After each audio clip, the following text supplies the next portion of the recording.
Cave. కాకపోతే ఇక్కడ మనం ఆర్టికల్, డెఫినెట్ ఆర్టికల్ ఉపయోగించాలి. ఎందుకంటే ఇది ప్రత్యేకమైన ఆ గుహ. గుహలు చాలా ఉంటాయి, కానీ మనం మాట్లాడుకునే గుహ కథలోనిది అనమాట, ఆ గుహ. కనుక ఇక్కడ ది అనే డెఫినెట్ ఆర్టికల్ వాడి ఏం రాయాలి? ఇప్పుడు మనం ఇన్సైడ్ ద కేవ్ అని రాయాలి.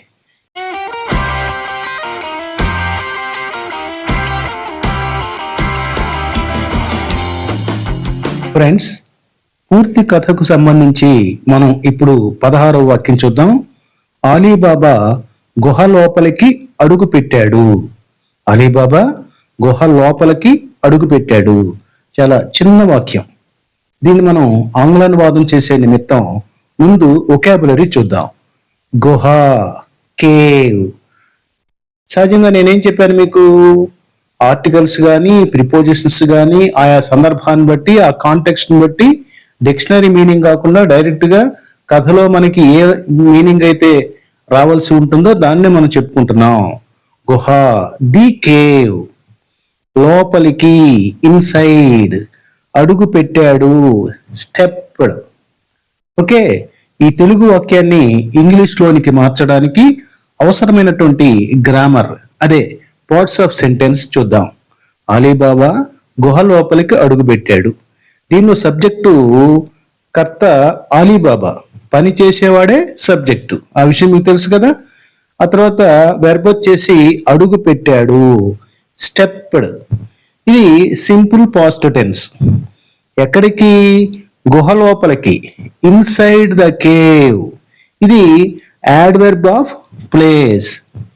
క్రియ ఎక్కడ జరిగింది లేదా ఏ దిశలో జరిగింది అనే విషయాన్ని ఇది తెలియజేస్తుంది. ఇన్సైడ్ అనేది ఇక్కడ ప్రిపోజిషన్ గా పనిచేస్తుంది. ఓకే ఫ్రెండ్స్, ఒకసారి మన క్రొత్త సబ్స్క్రైబర్స్ కోసం గతంలో చెప్పుకున్న దాన్ని ఒకసారి రీకాల్ చేసుకుందాం. గుహ లోపలికి అనే చిన్న వాక్యాన్ని ఇంగ్లీష్ లోకి ఎలా మార్చాలో చూద్దాం. తెలుగును ఇంగ్లీష్ లోకి మక్కీగా ట్రాన్స్లేట్ చేద్దాం అనుకుంటే గుహ, కేవ్, లోపలికి, ఇన్సైడ్. సో కేవ్ ఇన్సైడ్ అనాలి. కానీ అలా అనటం తప్పు కదా. ఇక్కడ తెలుగు వాక్య నిర్మాణానికి ఇంగ్లీష్ వాక్య నిర్మాణానికి ఉన్న తేడా కారణంగా మనం ఇలాంటి సందర్భాలలో రివర్స్ మంత్ర ఉపయోగించి కేవ్ ఇన్సైడ్ కాదు, ఇన్సైడ్ కేవ్ అనాలి. అంటే గుహ లోపలికి అనే దానికి బదులుగా లోపలికి గుహ అని మనం అనుకుని ఆంగ్ల అనువాదం చేయాలి. లోపలికి, ఇన్సైడ్, గుహ, కేవ్. కాకపోతే ఇక్కడ మనం ఆర్టికల్, డెఫినెట్ ఆర్టికల్ ఉపయోగించాలి. ఎందుకంటే ఇది ప్రత్యేకమైన ఆ గుహ. గుహలు చాలా ఉంటాయి, కానీ మనం మాట్లాడుకునే గుహ కథలోనిది అనమాట, ఆ గుహ. కనుక ఇక్కడ ది అనే డెఫినెట్ ఆర్టికల్ వాడి ఏం రాయాలి? ఇప్పుడు మనం ఇన్సైడ్ ద కేవ్ అని రాయాలి.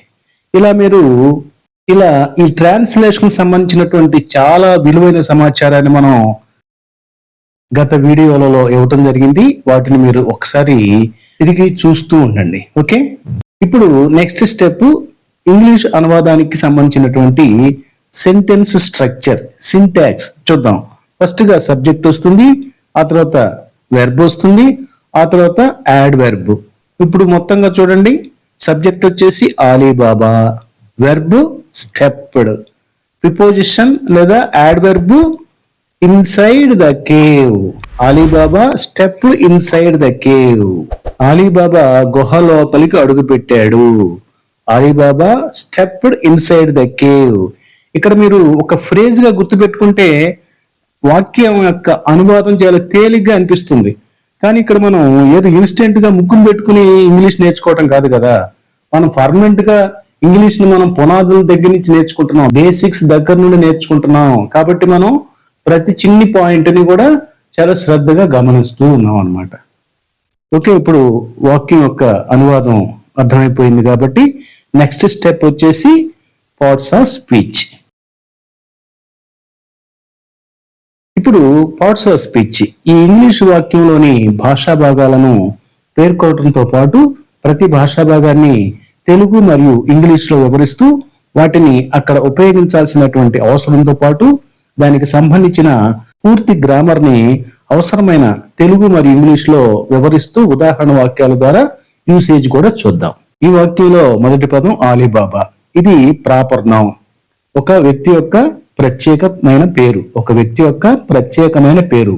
ఇది the specific name of A person. ఇక్కడ మనం ఈ ప్రాపర్ నౌన్ గురించి ఆల్రెడీ చెప్పేసుకున్నాం కదా. యూసేజ్ చూస్తే Ali Baba was now very excited. Ali Baba was now very excited. Alibaba ఇప్పుడు చాలా ఉత్సాహంగా ఉన్నాడు. తర్వాత పదం స్టెప్డ్. ఇది వెర్బ్. ఇది స్టెప్ అనే క్రియ యొక్క simple past tense. It is the simple past tense of the verb step, అంటే అడుగు వేయటం. ఇది రెగ్యులర్ వెర్బ్. ఇర్రెగ్యులర్ వెర్బ్ కానిది రెగ్యులర్ వెర్బ్. యూసేజ్ చూస్తే ఈ stepped on to the stage. ఈ stepped on to the stage. అతను వేదికపైకి అడుగు పెట్టాడు. తర్వాత పదం ఇన్సైడ్. ఇది యాడ్ వెర్బ్, విభక్తి ప్రత్యయం. దీన్ని మనం క్రియా విశేషణం అని కూడా అనుకోవచ్చు అనమాట. Prepositional adverb. ఇది ఒక ప్రదేశంలో లోపలి భాగాన్ని లేదా లోపలికి కదలికను సూచిస్తుంది. It indicates being in or moving to the inner part of something. ఇక్కడ ఇది ద కేవ్ తో కలిసి ప్రిపోజిషనల్ ఫ్రేజ్ గా పనిచేస్తుంది. సరేనా? దీని యూసేజ్ చూస్తే the cat is inside the box. పిల్లి పెట్టె లోపల ఉన్నది. He went inside. అతను లోపలికి వెళ్ళాడు. ఇక ఇన్సైడ్ యాడ్ వెర్బ్ గా ఉంది. సరేనా? ఇప్పుడు ది అనేటటువంటి పదం గురించి చూద్దాం. ఇది డెఫినెట్ ఆర్టికల్. గుహ గురించి ఇప్పటికే తెలుసు కాబట్టి ది ఉపయోగించబడింది. Definite article used because the cave is already known. క్రొత్తది కాదు, ఇప్పుడు మనకు ఆల్రెడీ తెలిసినటువంటిది. అందుకని మనం ఆ గుహ అంటాం. అనగనగా ఒక గుహ ఉంది, ఆ గుహలో పెద్ద పులి ఉంది అన్నప్పుడు మనం ఆ అని ఉపయోగిస్తున్నాం కదా, అదే ఇది. సరేనా? తర్వాత మనం కేవ్. ఇది నౌన్, నామవాచకం. గుహ. A large natural underground chamber in a hillside or cliff. Okay. Usage చూస్తే the bats live in a cave. గబ్బిలాలు గుహలలో నివసిస్తాయి. ఇది ఫ్రెండ్స్ 16వ వాక్యం. ఫ్రెండ్స్ ఇప్పుడు 17వ వాక్యం చూద్దాం. లెక్కలేనన్ని బంగారు నాణాలు, ఆభరణాలు మరియు విలువైన పట్టు వస్త్రాలు చూసి అతను ఆశ్చర్యపోయాడు. ఇవన్నీ ఎక్కడున్నాయి? ఆ గుహలో ఉన్నాయన్నమాట. ఈ వాక్యంలో ప్రతి తెలుగు పదానికి మనం ఇంగ్లీష్ అర్థం చూద్దాం, అంటే వొకాబులరీ తెలుసుకుందాం. లెక్కలేనన్ని, కౌంట్లెస్. బంగారు నాణ్యాలు, గోల్డ్ కాయిన్స్. ఆభరణాలు, జ్యువెల్స్. మరియు అండ్, విలువైన, ప్రీషియస్. పట్టు వస్త్రాలు, సిల్క్స్. చూసి, బై ద సైట్ ఆఫ్. చూడటం అంటే సా, ఎస్ఏడబ్ల్యూ సా కదా, మరి బై ది సైట్ ఆఫ్ అంటారేంటి అనుకోవద్దు. ఇక్కడ మరలా చెప్తున్నాను, డిక్షనరీ మీనింగ్ కాకుండా కాంటెక్స్ట్ అంటే వాక్యములో ఉన్నటువంటి సందర్భాన్ని బట్టి మనం ఈ యొక్క వొకాబులరీ తెలుసుకుంటున్నాం. అతను, హీ, ఆశ్చర్యపోయాడు. Was amazed. వాజ్ అంటే ఉండెను, ఆశ్చర్యపోయినటువంటి స్థితిలో ఉండెను. అందుకని మనం ఆశ్చర్యపోయాడు అన్నప్పుడు అమేజ్డ్ అంటే కుదరదు. Was amazed. ఈ తెలుగు వాక్యాన్ని ఇంగ్లీష్ లోనికి మార్చడానికి అవసరమైనటువంటి గ్రామర్ అంటే పార్ట్స్ ఆఫ్ సెంటెన్స్ అన్నమాట. సబ్జెక్ట్ వచ్చేసి అతను, హీ. వెర్బ్ ఫ్రేజ్ క్రియాపద బంధము అంటే క్రియతో కూడినటువంటి ఇతర పదాల సముదాయము. ఆశ్చర్యపోయాడు, వాజ్ అమేజ్డ్. బి క్రియ యొక్క సింపుల్ పాస్ట్ టెన్స్ అన్నమాట ఇది వాజ్ అనేది. తర్వాత పాస్ట్ పార్టిసిపుల్ అమేజ్డ్. ఇది ప్యాసివ్ వాయిస్ లాగా ఉన్న ఇక్కడ అమేజ్డ్ అనేది ఒక ఎడ్జెక్టివ్ గా సబ్జెక్ట్ యొక్క స్థితిని వివరిస్తుంది. అంతేగాని ఇది మీరు వెర్బ్ గా మీరు పొరపాటు పడకూడదు. పాస్ట్ టెన్స్ వెర్బ్ అని మీరు అనుకోవద్దు. అలా అనుకుంటే తప్పు అవుతుంది కదా. వాజ్ అనేది ఆల్రెడీ పాస్ట్ టెన్స్ వెర్బ్, మరలా పాస్ట్ టెన్స్ వెర్బ్ రాదు కదా. ఇది ఎడ్జెక్టివ్ గా మీరు గుర్తుపెట్టుకోవాలి. తర్వాత ఎలా ఆశ్చర్యపోయాడు. ఫ్రెండ్స్ ఇక్కడ మీరు చాలా జాగ్రత్తగా అబ్జర్వ్ చేయాలి. చూసి అంటే బై ద సైట్, కానీ దేనిని చూసి ఆశ్చర్యపోయాడు? ఈ విషయాన్ని మనం తర్వాత చెప్పాలి కాబట్టి ఇక్కడ దీనికి ఆఫ్ అనేటటువంటి ప్రిపోజిషన్ కలపాలి. బై ద సైట్ కి ఆఫ్ అనేటటువంటి ప్రిపోజిషన్ కలపాలి. సో చూసి అంటే by the sight of. Okay, ఎలా ఆశ్చర్యపోయాడో తెలియజేస్తుంది అనమాట. బై అనేది ప్రిపోజిషన్, ద సైట్ అనేది నౌన్, ఆఫ్ అనేది మరి ఒక ప్రిపోజిషన్.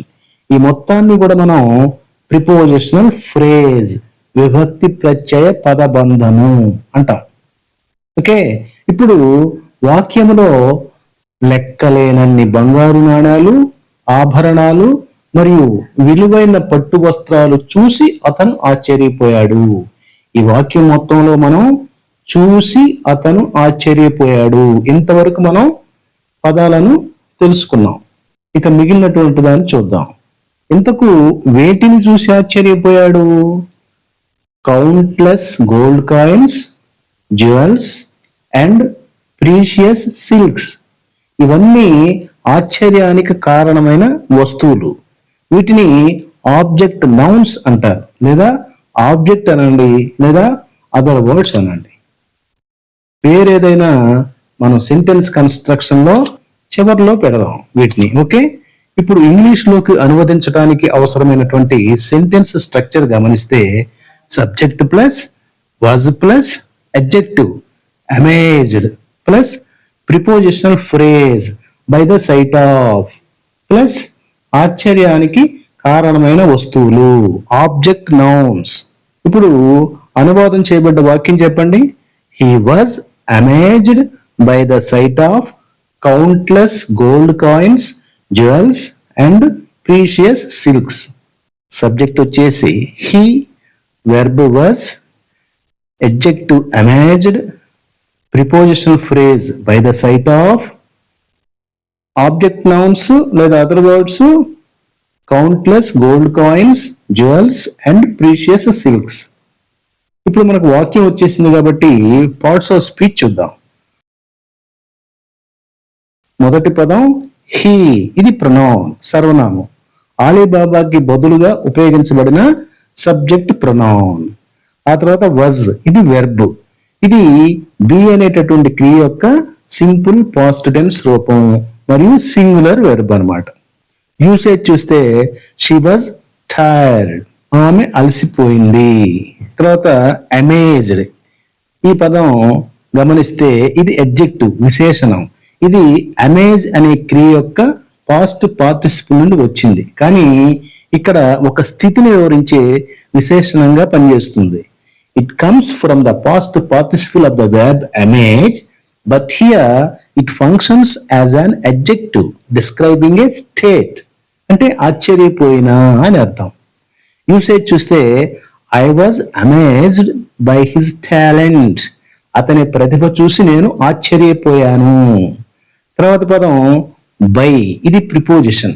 ఇక్కడ ఇది దేని ద్వారా లేదా దేని వల్ల ఒక పని జరిగింది అని తెలియజేస్తుంది. Here it indicates the cause or agent of something. Usage చూస్తే the book was written by him, పుస్తకము అతని చేత రాయబడింది. తర్వాత పదం ది, ఇది డెఫినెట్ ఆర్టికల్. ఓకే, తర్వాత సైట్ అనే పదాన్ని చూస్తే ఇది నౌన్, నామవాచకం. అంటే అర్థం ఏంటి? దృశ్యం. The ability to see or something that is seen. మనం చూసే సామర్థ్యం, దేన్నైతే మనం చూడగలుగుతున్నామో అదే దృశ్యం. యూసేజ్ చూస్తే it was a beautiful sight, అది ఒక అందమైన దృశ్యము లేదా ఇది ఒక అందమైన దృశ్యము. తర్వాత ఆఫ్, ఇది ప్రిపోజిషన్. ఇది ఒక భాగం లేదా ఒక మొత్తం మధ్య సంబంధాన్ని తెలియజేస్తుంది. It shows A relationship between A part and A whole. Usage చూస్తే ఏ గ్లాస్ ఆఫ్ వాటర్, ఒక గ్లాసు నీరు. తర్వాత పదం కౌంట్లెస్, ఇది అడ్జెక్టివ్, విశేషణం. కాయిన్స్ సంఖ్యను వివరిస్తుంది, అంటే లెక్కలేనన్ని. It describes the number of coins, meaning too many to be counted. Countless అంటే లెక్కించడానికి వీలు లేనన్ని. యూసేజ్ చూస్తే there are countless stars in the sky. ఆకాశంలో లెక్కలేని నక్షత్రాలు ఉన్నాయి. తర్వాత పదం గోల్డ్. ఇది నామవాచకం లాగా ఎడ్జెక్టివ్ లాగా కూడా మనకి ఉపయోగపడుతుంది. ఇక్కడ ఇది కాయిన్స్ అనే నౌన్ ని వివరిస్తుంది కాబట్టి ఎడ్జెక్టివ్ గా పనిచేస్తుందని మనం అనుకోవచ్చు. యూసేజ్ చూస్తే I have a gold ring. నా దగ్గర ఒక బంగారు ఉంగరం ఉన్నది. తర్వాత పదం కాయిన్స్, నౌన్, ఇది నామవాచకం. తర్వాత జ్యువెల్స్, ఇది కూడా నామవాచకం, ఆభరణాలు. తర్వాత పదం అండ్, ఇది కంజంక్షన్, పదాలను లేదా పదబంధాలను కలుపుతుంది. తర్వాత పదం ప్రీషియస్, ఇది ఎడ్జెక్టివ్, విశేషణం, సిల్క్స్ యొక్క విలువను వివరిస్తుంది. It describes the value of silks, అంటే విలువైన. యూసేజ్ చూస్తే టైమ్ ఈజ్ ప్రీషియస్, సమయం విలువైనది. తర్వాత పదం సిల్క్స్, ఇది నౌన్, నామవాచకం, పట్టు వస్త్రాలు. యూసేజ్ చూస్తే she wore A dress made of silks. ఆమె పట్టు వస్త్రాలతో చేసిన దుస్తులు ధరించింది. ఫ్రెండ్స్, ఇప్పుడు మనం 17వ వాక్యాన్ని పూర్తి చేసుకున్నాం.